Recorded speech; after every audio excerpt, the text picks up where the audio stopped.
Alright folks, here it is, 2024 Road Glide. Got to get out for a little test ride. They're even letting me go unescorted this time. And told me I can take an extra loop. So that's pretty nice. Alright. Bar position feels good. Oh wow, no clunk going into first. That's pretty interesting.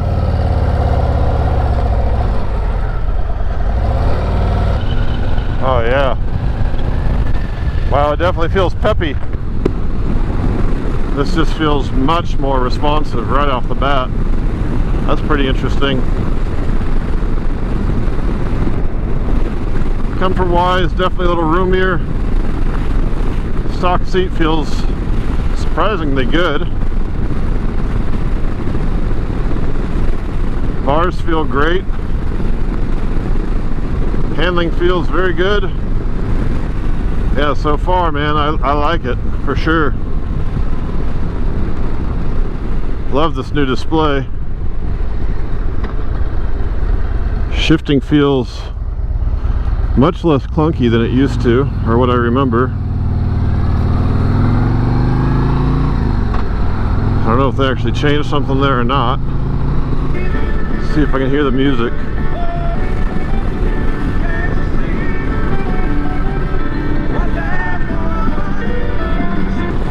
Yeah, I can't really hear the stereo. I mean, there I can hear it a little bit. But even at just 50 something miles an hour.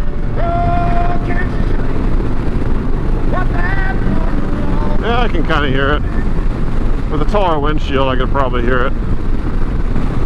Yeah, I can tell you right now, I definitely prefer this over the previous models. I also like that the air cleaner is not in the way of my leg here.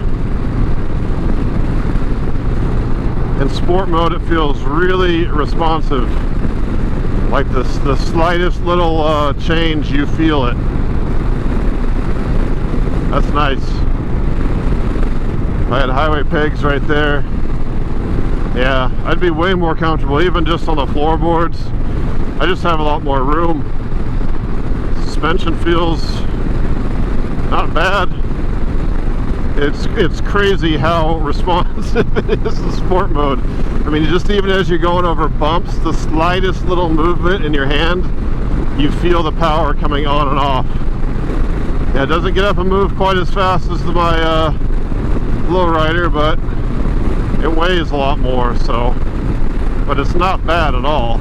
It doesn't feel slow. I love the view from the cockpit here. Yeah, and here's where this thing really shines compared to the lowrider ST, which should, you know, I'm just stating a lot of things that everybody already knows, I've already said, but just adding to the chorus, this thing just feels like a tank rolling down the highway here. Really comfortable, really stable. Well, he said I could take an extra lap, so I'm going to take him up on it. Brakes feel plenty good. No complaints there. Said I could do an extra lap, I'm doing it.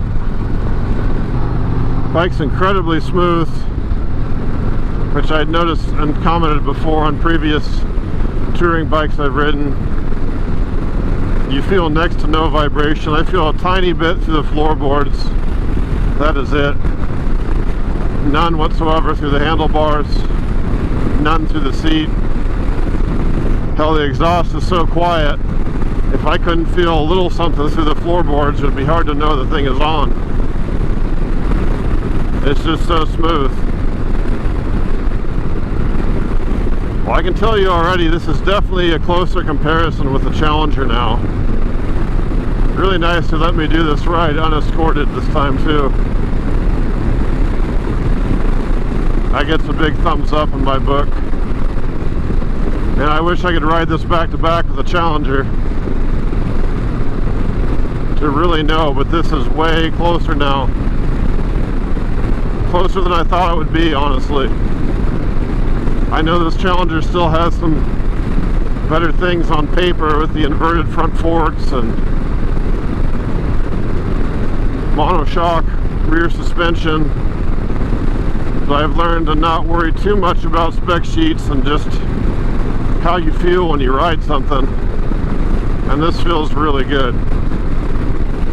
Honestly don't know if I would change anything on here. Maybe a slightly taller windscreen. Slightly taller, like an inch or two. See if I can stop this time without embarrassing myself. That'd be a real disappointment to Robert Simmons. He'd say, "You need to come take my course," and he'd be right. And getting on the freeway, plenty of power.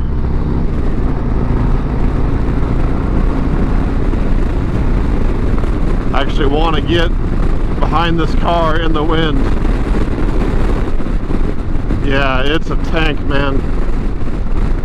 These things really shine when you're on the freeway or highway. So stable.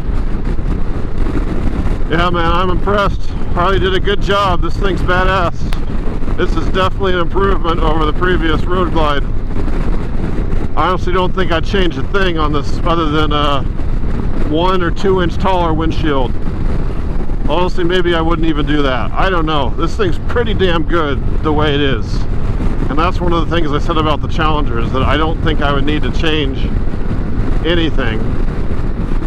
Definitely more comfortable than my lowrider. No surprise there. Just feels really good overall, man. I really don't have a complaint on this thing.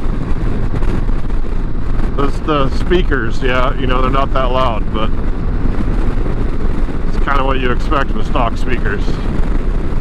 Alright folks, that wraps up my test ride. I'll share some additional thoughts on my way home.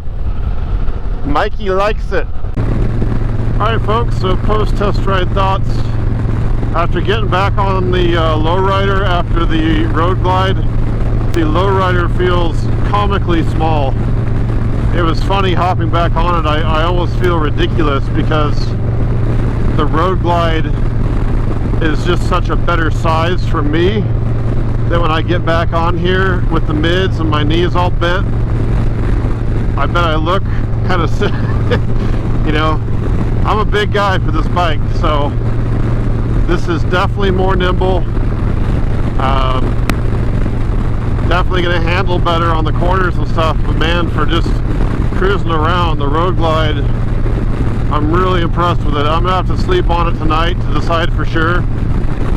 They didn't say no to the numbers I threw out. He's going to have to get approval, so we'll see what they come back with. But if they would go for the numbers I threw out there, I think I'll probably go for the Road Glide. I was really impressed with it. I absolutely love the way it looks, and it just fits me better. If I could afford to keep both, I would. But I don't think I can do that. Not comfortably anyway. I mean, my thought going back is that I want both because they feel so different. But I do love this bike. I love this lowrider ST. Yeah, really impressed with what they've done with the new Road Glides. They are nice. If you get a chance, go test ride one.